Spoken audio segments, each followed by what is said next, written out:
Colonel George Francis Robert Henderson, CB, was a British soldier and military author. Early life. Henderson was born in Jersey in 1854. Educated at Leeds Grammar School, of which his father, afterwards Dean of Carlisle, was headmaster. He was early attracted to the study of history, and obtained a scholarship at St John's College, Oxford, but he soon left the university for Sandhurst, from where he was commissioned into the 84th Foot in 1878.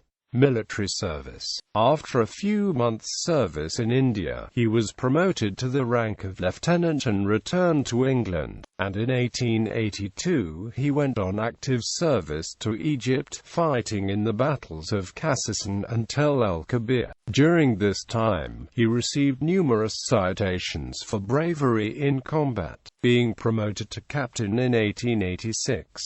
In 1885 he was seconded to the Ordnance Store Department. In 1889 appeared his first work, The Campaign of Fredericksburg. In the same year he became instructor in tactics, military law and administration at Sandhurst. For this post he proceeded as Professor of Military Art and History to the Staff College, and there exercised a profound influence on the younger generation of officers. His study on Spitfire had been begun some years before, and in 1898 appeared, as the result of 8 years' work, his masterpiece, Stonewall Jackson and the American Civil War.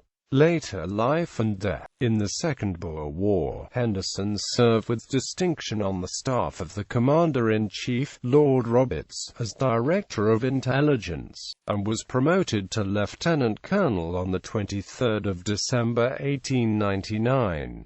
He received the local rank of colonel whilst in South Africa only weeks later, on the 10th of January 1900.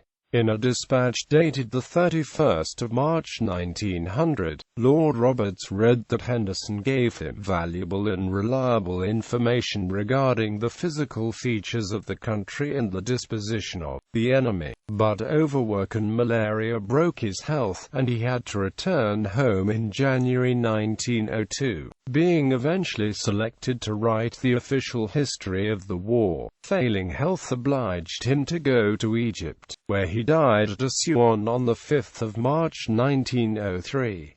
He had completed the portion of the history of the South African War dealing with the events up to the commencement of hostilities, amounting to about a volume, but the War Office decided to suppress this, and the work was restarted by Sir F. Morris. Legacy. Various lectures and papers by Henderson were collected and published in 1905 by Captain Malcolm D. S.O. under the title The Science of War. To this collection a memoir was contributed by Lord Roberts.